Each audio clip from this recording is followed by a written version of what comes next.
Good morning, beautiful humans. Are you tending to your inner child? Are you connected to that part of you, that innocence, that essence?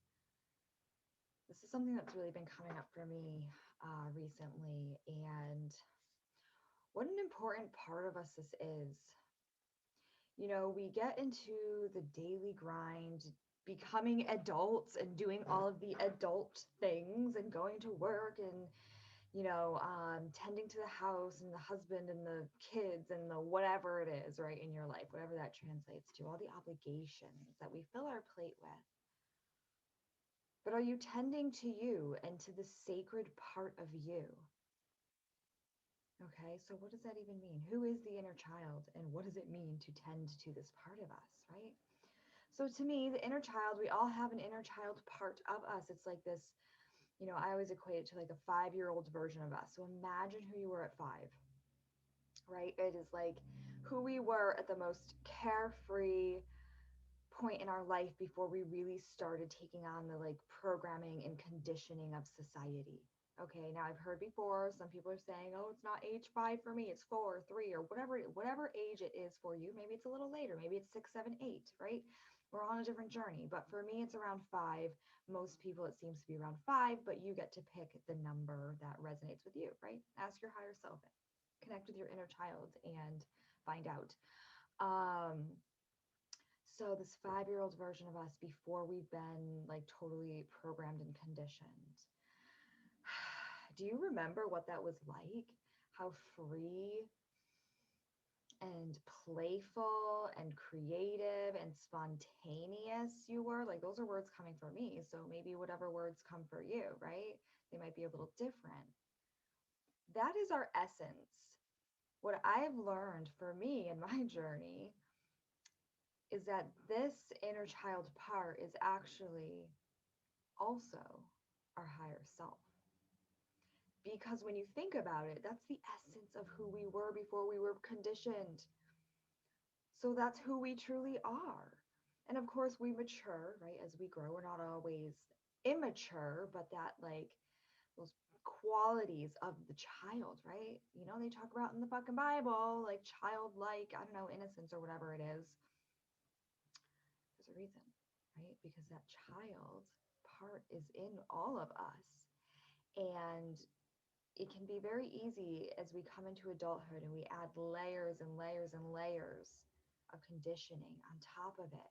We're made to feel wrong or bad in some way, unlovable, unworthy, all of these things, right? They're constantly stemming back to small moments in the child part. Okay.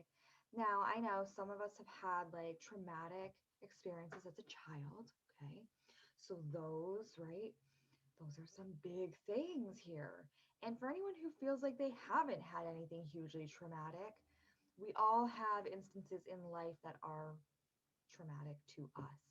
And right, trauma can be big things or small things, really. And just even describing like that is a judgment, right? It's just trying to contextualize, right? We might say, like, abuse or sexual abuse is like a really fucking big thing. A lot of times that's something that can get blocked and suppressed. And we'll have all of these other outward behaviors because it was not okay for that to happen and we had no outlet to talk about it and really process and heal and move through it at that age. Whereas there might be other things where it would just be like, I don't know, something that I was reflecting on in meditation this morning was when my mom would lock me in my room for nap time and I would just scream and yell for a length of time, not wanting to be trapped in the room. And so, right, it can be small moments like that. It could be, being shamed for just something really trivial that we just don't know better, for not using the proper manners or the proper words or pointing something out that maybe seems inappropriate or whatever it is, right? Like, you know what those moments are. And so all of these things, they kind of like roll in and then it becomes like this snowball of all of these moments that we're like not allowed to by society's standards to talk about or process or move through, right? And so all of these things, they get buried. And we're told that we have to act and behave in a certain way. And so we do. Mm. Because we don't want to be cast out of the tribe, whatever the tribe is for you, like the family, maybe the school, friends, whatever, right? This goes back to like the evolutionary survival instinct of we're going to conform, number one, because we're conditioned to, and that's because, and number two, because it's safe, right? We're conditioned to, it's safe. So they go hand in hand, right? If we were raised differently of, oh, it's okay to be a free thinker, it's okay to like make mistakes and you're not going to get yelled at or berated or whatever it is. But we're generally not, right? Because parents are doing their best. And that's the thing too. This isn't to blame and to say like everything's the parents' fault. Like we do inherit a lot from our parents, but you know, if you're watching this, you're likely an adult now. So we get to take responsibility for that which has happened in our life and what we're still holding on to. We can choose to release it and move through it. So the inner child. Whatever is going on today in your life, whatever problem there is, whatever feelings you're having, stem to your inner child. I have found this to be true for myself. And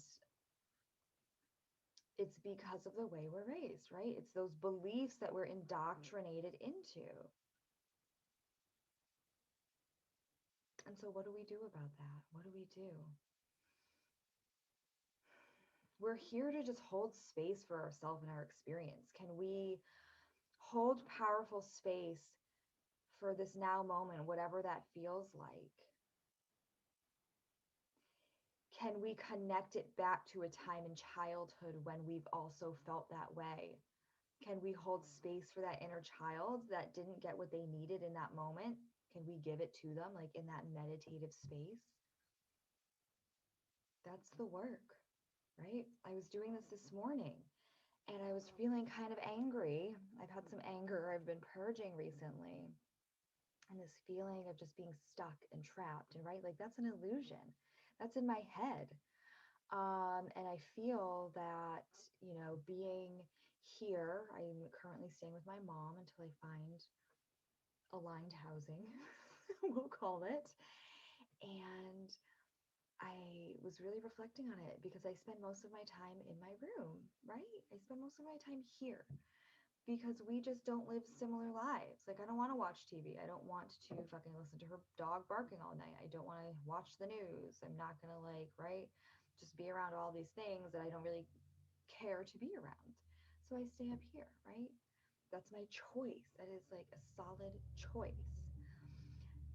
And I also, you know, go into nature and I go do other things. So, you know, I have some time away from the house, but, you know, here when I'm at the house, I'm mostly in my room.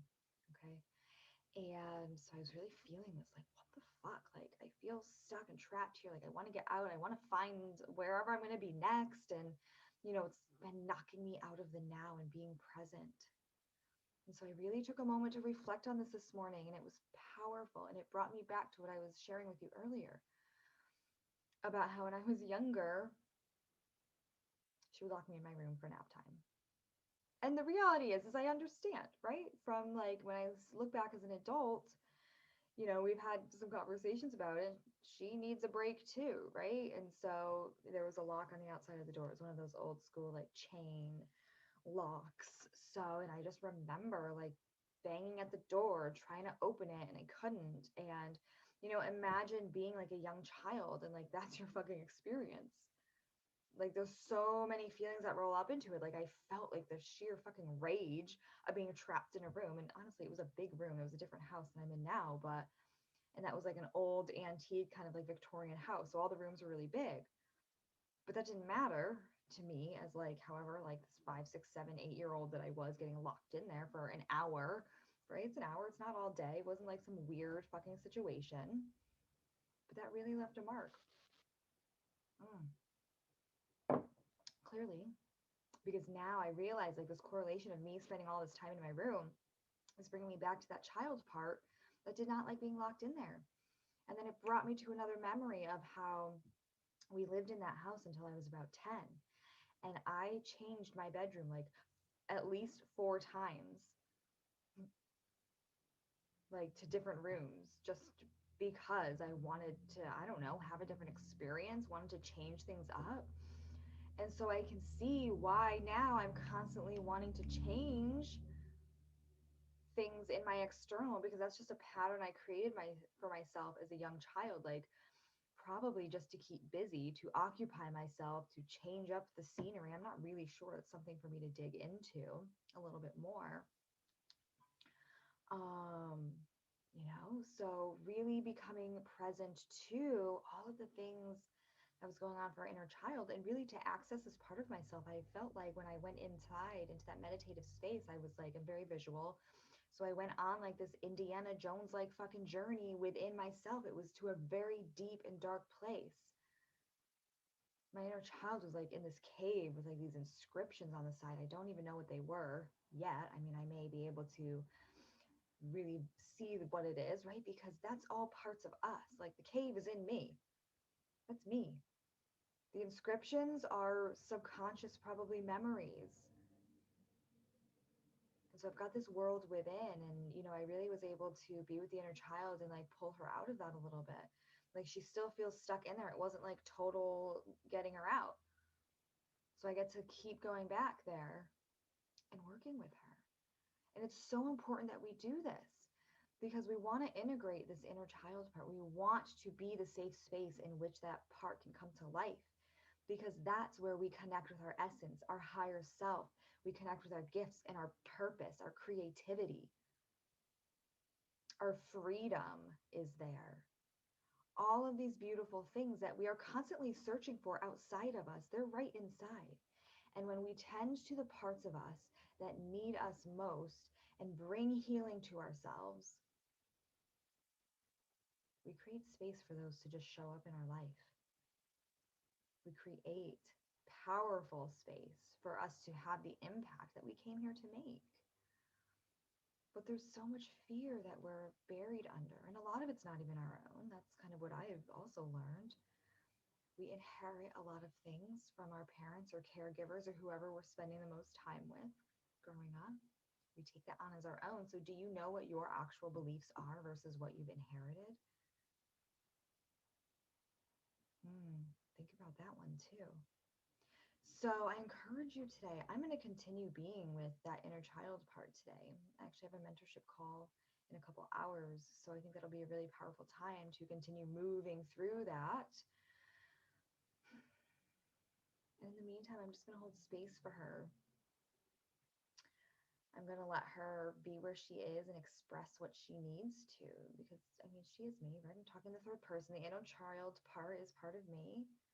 So it's a part of me. Like I have things to be expressed. We all do. And when we just suppress it and don't let it come out and be fully expressed and felt, yeah, then we get that anger and resentment, that control, right? We want to really like be grasping on to anything in the external to make us more comfortable.